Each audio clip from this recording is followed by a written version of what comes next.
Hello everyone, good morning, শুভ সকাল। তো good morning বলা চলে না, গুড ইভিনিং। তো সন্ধ্যা থেকে ব্লগটা স্টার্ট করলাম। আজকে হচ্ছে নবমী, আর আজ মানেই পুজোর শেষবেলা পুজোর ঠাকুর দেখার লাইন দেয়া, সেটাই একটা। যেহেতু তোমাদের দাদাভাই তো চলে গেছে ডিউটিতে ভোরবেলায়, তো বোনকে নিয়ে বেরিয়ে পড়েছি ঠাকুর দেখার লাইনে। তো এখানে একটা ভূতের প্যান্ডেল করেছে আর একটা পুতুল নাচের প্যান্ডেল, সেখানেই লাইন পড়েছে। তো অবশেষে লাইন যথাক্রমে কি বলবো, যুদ্ধ করে লাইন থেকে ঠাকুর দেখার জন্য ঢুকেছি ঠেলে গুজে। তারপর আমার ফোন ফেলে দিয়েছে কাদাতে, সে একটা মিস্টেক হয়ে গেল। তারপর যদিও আমি পুতুল নাচের ভিডিওটা করেছিলাম, তো এডিটিং করার সময় দেখছি পুতুল নাচের ভিডিওটা ডিলিট হয়ে গেছে কোনো ক্রমে। তো তোমাদের সাথে সেটা শেয়ার করতে পারলাম না, খুবই দুঃখের বিষয়। তারপর চলে এলাম ভূতের প্যান্ডেলে। বোন তো ভয়েসে কি কাণ্ড, তোমরাই দেখলে বুঝতে পারবে। ভেবেছিলাম তোমাদের সাথে শেয়ার করবো ভূতের প্যান্ডেলের আওয়াজ, গান। তা তো হয় না, আওয়াজ হয়, জাস্ট ভয় দেখায়, বাট সেটাও কপিরাইট দিচ্ছি ইউটিউব আমাদের, তো বাধ্য হয়েই অফ করে দিলাম তোমাদের সাথে। তো ভিডিওর মাধ্যমেই দেখো, কিছু আওয়াজ আর শুনতে পারবে না তোমরা।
লাইন দিতে 3 ঘন্টা টাইম লেগেছে, এতটা পরিমাণে ভিড় ছিল।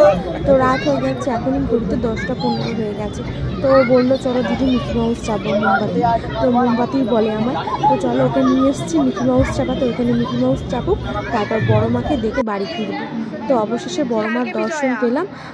তো এটা হচ্ছে দশমীর দিন, তো সেদিনও বড় মাকে দর্শন করতে পারিনি, তাড়াহুড়ো করে বাড়ি চলে এসেছিলাম। তারপর মামা দিদাকে নিয়ে দশমীর দিন একটু ঠাকুর দেখালাম। তো মামা দিদা বাড়িতেই ছিল, যেতে পারেনি। তো বললাম তো এতদিন এসছে ঠাকুর দেখতে, তুমি ঠাকুরের মুখই দেখবে না? তো চলো তোমাকে আমাদের এখানে বড় মাকে দেখিয়ে আনি, যেখানে আমাদের আর কি জগদ্ধাত্রী পুজোর যেখানে হচ্ছে ওখানে আমাদের দুর্গা পুজো হয়, আর ওখানেই বড় মা আসে, খড়ের বাজারে বড় মা। তো এই বড় মা, তারপরে আগের দিন তোমাদের দাদাভাইয়ের সাথে ঠাকুর দেখতে বেরিয়েছিলাম, ওখানে সন্ধ্যা আরতি হচ্ছিল, করেছিল আর কি, কুম্ভ মেলার সিনটাকে তুলে ধরা হয়েছিল। ও সেটাই আমি তোমাদের সাথে শেয়ার করছি। আগের দিনের আরতি, তারপর ঠাকুর দেখা সমস্তটা দেখেছিলাম। যেহেতু ভিডিওটা লং হয়ে যাচ্ছিল, ভাবলাম তোমাদের সাথে পরের কোনো একটা ভিডিও শেয়ার করব। তো এই ভিডিওটাতেই আজকে শেয়ার করলাম, 3-4 দিনের ব্লগ কিছু কিছু নিয়ে তোমাদের সাথে শেয়ার করছি। অবশ্যই তোমাদের ভালো লাগবে আশা করি। তো চলো দেখতে থাকো।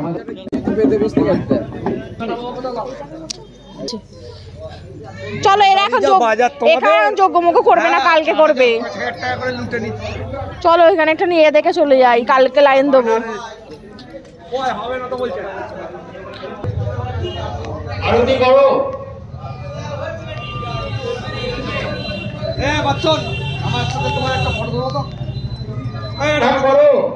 আরতি সম্প্রচার সরাসরি হবে, এক্ষুনি হবে,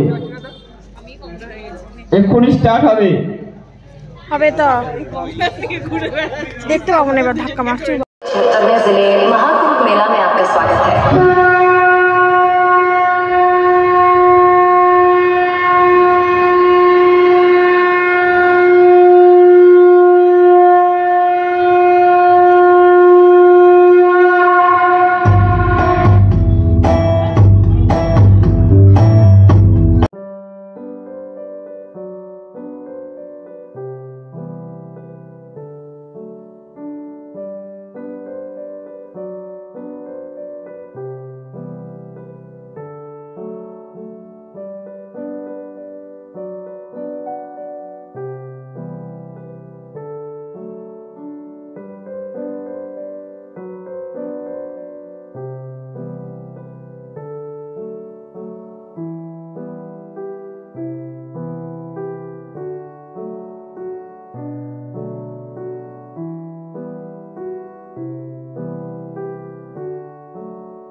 এটা যেদিন দেখেছি সেদিন ছিল অষ্টমী। তোমাদের দাদাভাই যে আমার ঠাকুর দেখাতে নিয়ে গিয়েছিলো রতনপুর, তখন রাত 2টো বাজে, লাস্ট সিন।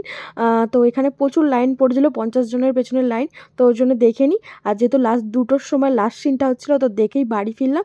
তো আজকের ব্লগটা তাহলে এখানেই শেষ করছি। সবাই ভালো থাকবেন, সুস্থ থাকবেন, সাবধানে থাকবেন, আর দেখা হবে পরের দিন নতুন একটা ব্লগের সাথে। আর অবশ্যই জানাতে ভুলবে না কেমন লাগলো আজকের ব্লগটা। আশা করি তোমাদের সবার ভালো লেগেছে। আর নতুন ব্লগ পেতে সবাই সাবস্ক্রাইব করে পাশে থাকবে।